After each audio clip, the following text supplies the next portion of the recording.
Merhaba sevgili öğrencilerimiz. Bugün de yeni bir derste sizlerle. Bugün 10. dersimizde 6. bölümün 5. derstəyik. Çevre açı teoremi. Geçen dersi açıkladığımız için 6. bölüm en çok teorem ve kurallardan yeriyen konulardandı. Burada çevre 3 teoremi aldık.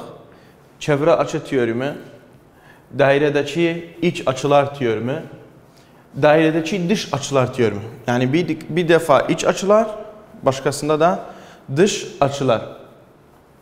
Bu çevre açı teoremi geçen dersten de aynen bazısı anlattık. Bir kuralımız var. C açısı eşittir 1 bölü 2 CB. Yani bu açının ölçüsü eşittir yayın yarısı veyahut tersine diyelim. Yay ölçüsü eşittir bu açının 2 katı. Şimdi böyle bir sorumuz var ise, bilmemiz açıklar mesela bu dairede dire LBT B açısı 71'dir.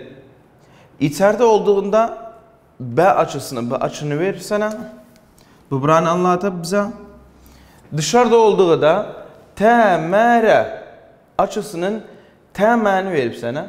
Burada bir 166 T'den başlayan M'de biten yayın ölçüsüdür. Bilemizden burada ne ister? Eğer dışı veripse içerini ister. Eğer de yazını veripse içerini ise veyahut yazını içerini veripse yazını ister. İndi buradan TMR istirir. Yani abranı bizden istirir. Bize direkt bu kuralımız var. C açısı eşittir beyden D açı yayın ortası bölü içisi veyahut yarısı. O zaman edebilirim diyeyim 166 bölü 2 eder M. Yani TMR eşittir 1 bölü 2 TM. TMR eşittir 1 bölü 2 166. 166'nı 2'ye bölersek eşit bu 1 8 bu da 3 yani 83. TMR açısı eşittir 83 derece. Bir de ben size tavsiyem her zaman her soruda sizler kuralları yazın. Kuralları yazın ki eliniz alışsın ki unutmayasınız her zaman. Veyahut her bir sorunu evde çözdüğünüzde alıştırmalar yaptığınızda birkaç defa yazın ki hiçbir tehirde unutmayasınız. T'bəni ikinci isteç nədir? T'b yayı bağımızın istirir. Bu açını verip T'b eşittir. T'b eşittir. Eğer içeri bağımıza bu açını veripse yay açının 2 katıdır. O zaman eğer yayı da veripse 2'ye böldüğümüzde açı çıxar. İndi edebilirik diyağın 2 çarpı TBL açısı. Yani TB eşittir 72 çarpı 71. TB eşittir 142 derece. Bu şekilde edebildik. Yayın derecesini veyahut açının ölçüsünü bulağın. İkinci örnekte bize ne veripti? İkinci örnekte veyahut ikinci teoride biləmizə ne deyir? Dairedeki iç açılar. İç açılar nedir? Burada bizim dairede eğer biz bir içi günü çizersek, doğrunu çizersek olur içi açmamızı yapılır. Burada herhangi açını senden isterse, mesela burada M açısını senden isterse 2 tür yazılır. Yani CML ki açı ortada olsun M açısı. Veyahut yazabilir ya edebilirsiniz yazarsınız M açısı eşittir 1 bölü 2 CL artı HD. Açılar. Bunun üzerine de bir ikinci örneğimiz var. Ben bize bir soru verir. Burada deyir MR'de Mərədə açı ölçüsünü bulun. Mərədə edebilir de biləmizə desin. Və yaxud ra açısı eşittir nə qədəyə. Fark etmez. Önemli olan burada nədir? Ra olur ortada olsun. İndi ra'nı istəsək biz bu kurala görə edə bilirik tapağın. Bu kuralda nə deyir? Ra eşittir mədə artı hə biraz da əgər nə qoysaq nələ böyle hamısı böyle içi. Yani ra açısı eşittir. 1 bölü 2 mədə artı nələ. Yani ra açısı eşittir.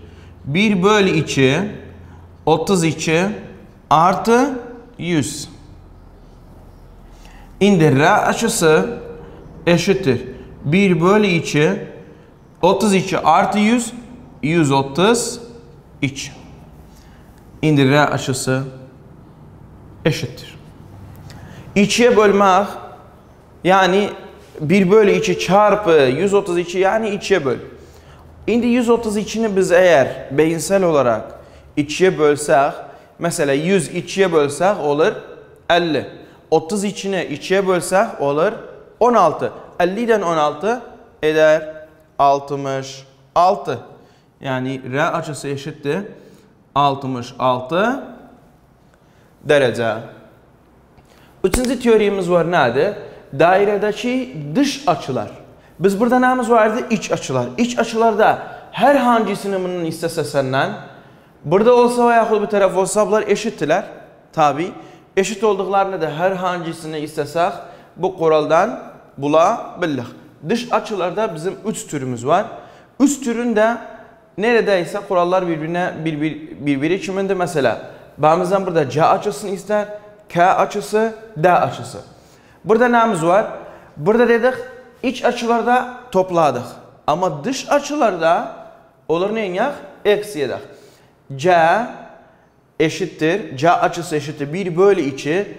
D ne? Büyük olan D nedir? Eksi D H.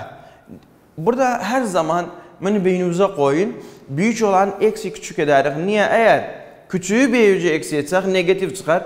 Hiçbir yerde de negatif bir açımız yoktur. O olmaz da. Biz dedik her zaman olduğu, varlığı olduğu her bir konuya, her bir şeye pozitiftir. Olmadığı negatif olur. Şimdi burada C açısı eşittir D ne? Eksi DH.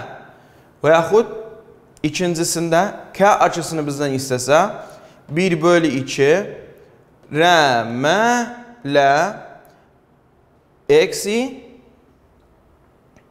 R L R M L. Burada D açısı eşittir BM açısı eksi H C veyahut CH fark etmez. Bizim şimdi burada bir iki sorumuz var. Eğer bu sorulara dayanarak bakarsak x değerini bul. X değerini bul nedir? Yani M açısını bizim için bul. M açısı eşittir. Bizim kurala göre hangisini kullanırsak mesela büyük eksi küçük. Yani x eşittir 1 bölü 2. Dedik her zaman kuralları yazağın.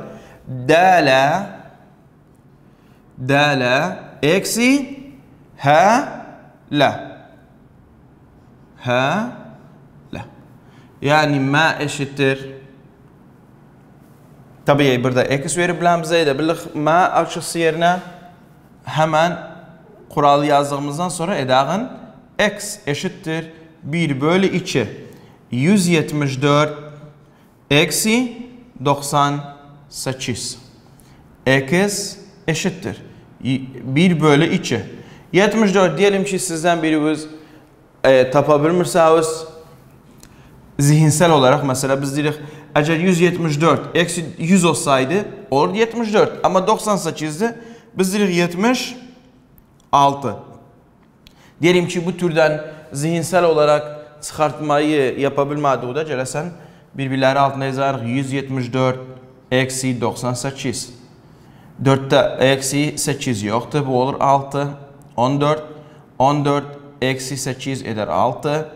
16 eksi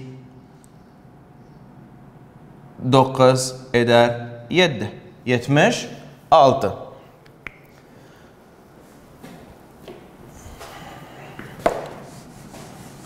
Şimdi 76 bölü 2 yapsak x eşittir.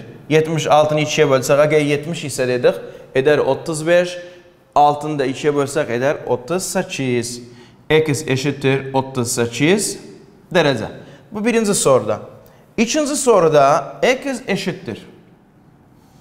Eksi bizden istiyor ama beydenden de vermiyor. Beydenden biz hemiz bildik bir dairenin iç açılar ölçüsü ne kadardı? Bir daire ölçüsü 360 derece. Bir daireden ne kadar gedib? 132. Yani ben edebilem diyeyim. BL'de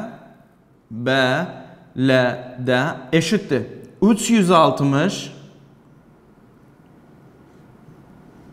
eksi 132. İndi gələm 360 eksi 132 edərik. Bu olmaz. Bu olur 5, 10, 8, 2, 200. Yani eşittir. B, L'de eşittir 120. 228. İndi bu oldu 228. Yani edebilem diyeyim. C açısı eşittir 1 bölü 2 B L'de eksi B'de. Yani C açısı eşittir 1 bölü 2 x, yani burada x veribiləmizə. X eşittir 1 bölü 2 228 eksi 132. İndi birisini çıxartsaq bir-birindən 228 eksi 132. 8 olur 6. Bu 1, bu olur 12. Eşittir 96. X eşittir 1 bölü 2 çarpı 96. X eşittir. 90'ı eğer 2'ye bölsək eder 45. 6'ını da 2'ye bölsək eder 3. 45'ten 3 eder 48. Yani x eşittir 48 derece. Bu şekilde de bugün dersin sonuna geldik. Hepinize başarılar dilerim. Sağ olun.